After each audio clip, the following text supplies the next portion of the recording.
शैतानी ताकतों उठो और क्या आप यकीन करेंगे कि आसमान के सबसे मुक़द्दस और नूरानी वजूद फरिश्ते कभी ज़मीन पर इंसानों की तरह गुनाह कर सकते हैं? क्या ये मुमकिन है कि अल्लाह के दो बेहतरीन फरिश्तों को जो दिन रात उसकी तस्बीह करते थे एक खूबसूरत औरत के इश्क में गिरफ्तार करके हमेशा के लिए एक अंधेरे कुएं में उल्टा लटका दिया जाए? और क्या आप जानते हैं कि वो इसमें आज़म जिससे मुर्दे जिंदा हो सकते हैं एक ऐसी औरत ले चुरा लिया जिसे बाद में अल्लाह ने इबरत के लिए एक सितारे की शक्ल में मस्ख कर दिया? बाबिल का वो कुआं जहां हारूत और मारूत आज भी कैद हैं, क्या वो जादू का वो घर है जहां से काला जादू पूरी दुनिया में फैला? आज की इस तवील और मुकम्मल दस्तावेजी वीडियो में हम इन तमाम नाकाबिले यकीन सवालात के जवाबात तलाश करेंगे। हम इसराइली रिवायात की सनसनी और कुरानी तालीमात की हकीकत को यकजा करके हारूत और मारूत का वो मुकम्मल किस्सा बयान करेंगे जो आपने पहले कभी नहीं सुना होगा। आप देख रहे हैं सूफीज़म पाकिस्तान पीस यूनिवर्सिटी। मैं हूं आपका मेजबान राजा मुश्ताक। अगर आपने अभी तक हमारा चैनल सब्सक्राइब नहीं किया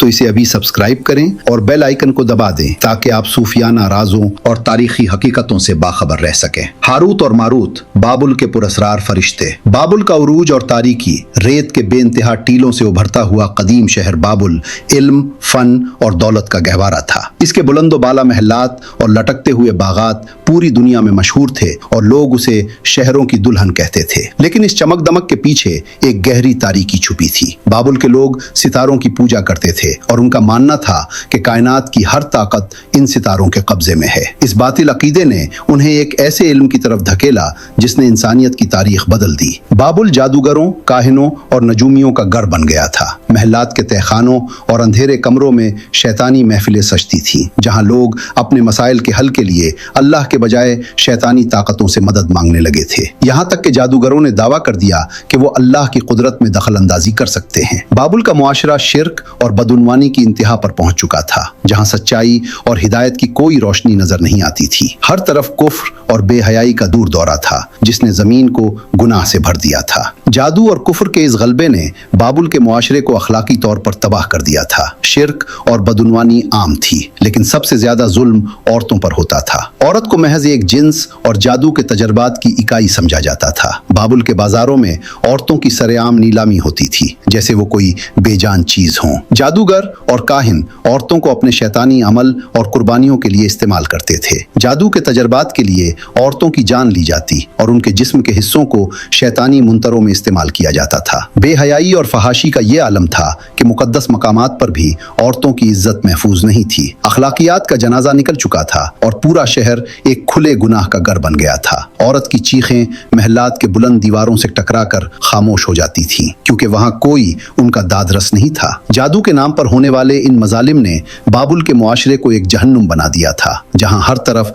खौफ और दहशत का राज था। जमीन पर बढ़ती हुई इस सरकशी, बेहयाई और खास तौर पर औरतों पर होने वाले इन मजालिम ने आसमान पर फरिश्तों को भी बेचैन कर दिया था। आसमान का एक नूरानी नजारा था जहां फरिश्ते अल्लाह की हम्दो सना कर रहे थे। लेकिन जब उन्होंने जमीन पर बाबुल के लोगों को इतने संगीन गुनाहों, जादू टूने और बेहयाई में मुब्तला देखा तो वो ताज्जुब और अफसोस से भर गए। उन्होंने बारगाह इलाही में अर्ज की, या रब्बल आलमीन, ये बनी आदम जिन्हें तूने अपनी खिलाफत अता की इतने नाफरमान कैसे हो गए? ये मासूम औरतों पर जुल्म कर रहे हैं और तेरी जमीन को गुनाह से भर रहे हैं। ये शिर्क और कुफ्र का रास्ता इख्तियार कर रहे हैं और तेरी नेमतों का कुफरान कर रहे हैं। फरिश्तों ने मजीद कहा, या अल्लाह, अगर हमें भी इंसानों की तरह जज्बात दिए जाते और जमीन पर भेजा जाता तो हम कभी ऐसी नाफरमानी ना करते। हम तो दिन रात तेरी तस्बीह और तकदीस करते हैं और तेरे अहकाम की तामील करते हैं। हम कभी तेरी नाराजगी का सबब न बनते। अल्लाह ताला ने अपने फरिश्तों के इस दावे पर इरशाद फरमाया, ऐ मेरे फरिश्तों, तुम गुनाह से पाक हो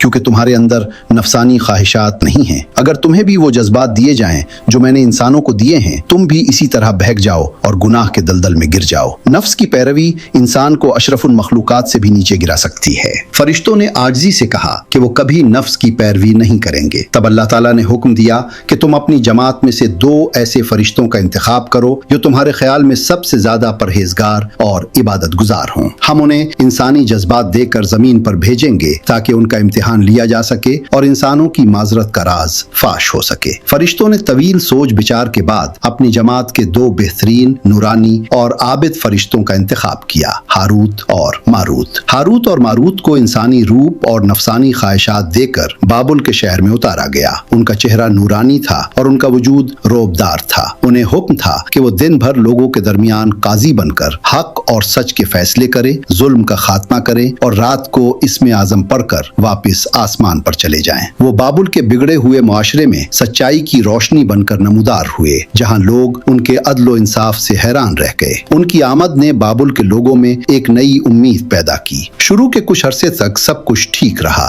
ہاروت اور ماروت اپنی ذمہ داری بخوبی نبھا رہے تھے۔ وہ دن بھر لوگوں کے مقدمات سنتے اور انصاف سے فیصلے کرتے۔ ان کے عدل و انصاف کا چرچا پورے بابل میں پھیل گیا اور لوگ ان کی تعظیم کرنے لگے۔ وہ گناہ سے کوسوں دور تھے اور اپنی عبادت میں بھی کوئی کمی نہیں آنے دیتے تھے، لیکن بابل کا ماحول گناہ سے بھرا ہوا تھا اور نفسانی خواہشات جو اب ان کے اندر تھی آہستہ آہستہ اپنا اثر دکھانے لگی۔ وہ دیکھتے تھے کہ بابل کے لوگ نفس کی پیروی میں کیسے مست ہیں اور عورتوں کے ساتھ کیا سلوک ہو رہا ہے۔ ان کے اندر بھی ان چیزوں کے لیے کشش پیدا ہونے لگی۔ نفس کا پہلا وار ان کے دل پر ہوا، جہاں انہوں نے نفسانی خواہشات کے غلبے کو محسوس کیا۔ وہ دیکھتے تھے کہ جادوگر کیسے عورتوں کو اپنے شیطانی عمل کے لیے استعمال کرتے ہیں اور ان کے اندر بھی اس کے لیے تجسس پیدا ہونے لگا۔ نفسانی خواہشات جو اب ان کے اندر تھیں آہستہ آہستہ ان کی عقل پر غالب آنے لگی۔ ان کا اصل امتحان جس کے لیے انہیں بھیجا گیا تھا اب شروع ہونا تھا۔ ایک دن ملک فارس کی ایک بے پناہ خوبصورت عورت جس کا نام زہرا تھا ایک جھوٹا مقدمہ لے کر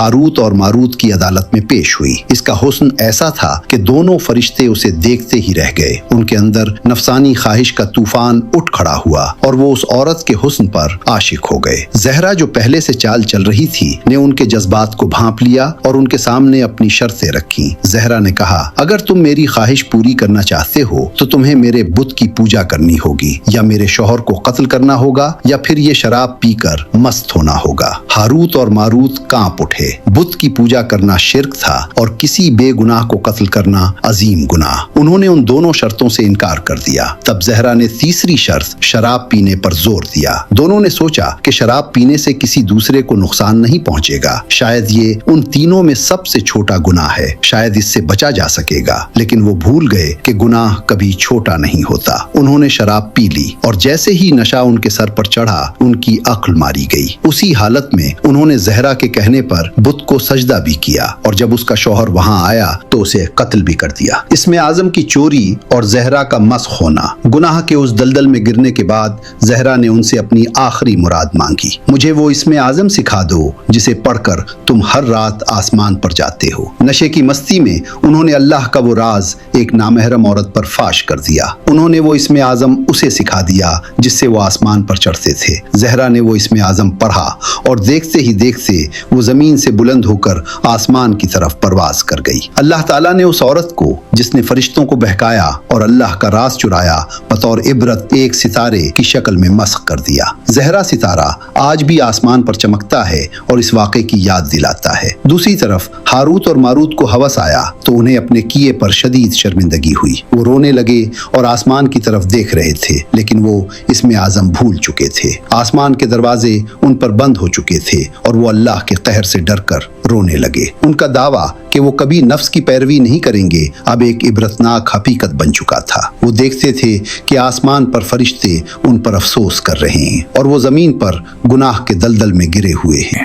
ہاروت اور ماروت اللہ کے قہر سے ڈر کر رونے لگے اور زمین پر موجود نبی حضرت ادریس علیہ السلام کے پاس جا کر معافی کی درخواست کی۔ حضرت ادریس علیہ السلام نے ان کے لیے دعا کی اور اللہ تعالیٰ نے ان کی توبہ قبول فرمائی، لیکن اللہ نے انہیں اختیار دیا، یا تو دنیا کا عذاب قبول کر لو یا آخرت کا۔ انہوں نے سوچا کہ دنیا کا عذاب فانی ہے، ایک نہ ایک دن ختم ہو جائے گا، لیکن آخرت کا عذاب دائمی ہے۔ انہوں نے دنیا کا عذاب منتخب کیا، لہٰذا اللہ کے حکم سے انہیں لوہے کی زنجیروں میں جکڑ کر بابل बाबिल के एक गहरे अंधेरे कुएं चाहे बाबिल में ऊंधा लटका दिया गया। रिवायात के मुताबिक वो आज भी उस कुएं में कैद हैं और प्यास की शिद्दत से उनकी जबानें बाहर लटक रही हैं और वो क़यामत तक इसी अजाब में रहेंगे। ये किस्सा इबरत का निशान बन गया जिसने इंसानों और फरिश्तों दोनों को नफसानी ख्वाहिशात के गलबे से आगाह किया। कुरान हकीम में हारूत और मारूत का जिक्र आजमाइश के तौर पर आता है, जहाँ वो लोगों को जादू के फितना से महफूज रहने का तरीका सिखाते थे, लेकिन वो किसी को कुछ नहीं सिखाते थे जब तक ये ना कह देते कि हम तो सिर्फ एक आजमाइश हैं, लिहाजा तुम कुफ्र में ना पड़ो।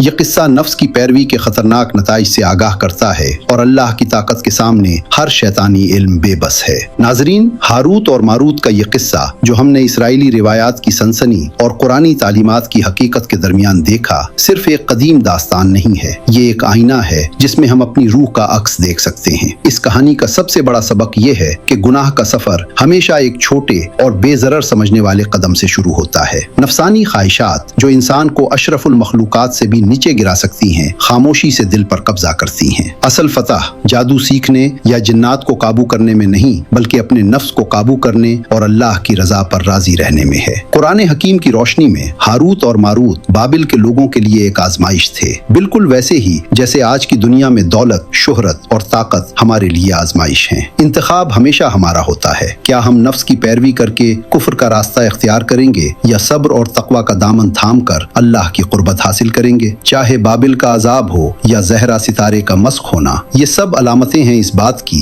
कि अल्लाह के अहकाम से सरकशी का अंजाम क्या होता है। आइए हम सब मिलकर अपने दिलों को अल्लाह के जिक्र से आबाद करें, अपने नफ्स की इस्लाह करें और इस फानी दुनिया की रंगीनियों से धोखा न खाएं। हम उम्मीद करते हैं कि इस दस्तावेजी फिल्म ने आपके दिल और दिमाग पर गहरा असर छोड़ा होगा और आपको सूफियाना नुक्ताए नजर से इस किस्से की हकीकत समझने में मदद मिली होगी। हमें कमेंट करके जरूर बताएं कि आपको ये वीडियो कैसी लगी और आप अगली वीडियो सूफियाना राजों या इस्लामी तारीख के किस अहम किस्से पर देखना चाहते हैं। आपकी तजावीज हमारे लिए बहुत अहम है। अब राजा मुश्ताक को दीजिए इजाजत, मिलते हैं एक नई वीडियो में एक नए टॉपिक के साथ। तब तक के लिए अपना और अपने प्यारों का बहुत ख्याल रखिएगा। अल्लाह आपका हामी और नासिर हो।